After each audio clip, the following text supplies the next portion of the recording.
How to substitute players on Fantasy Premier League.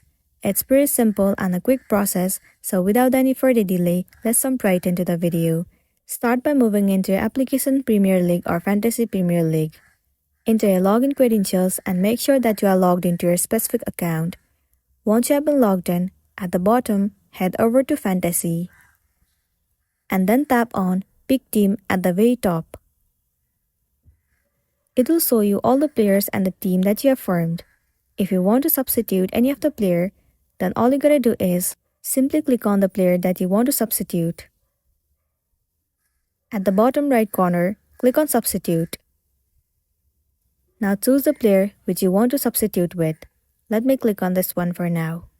And there you can see that the player has been substituted successfully.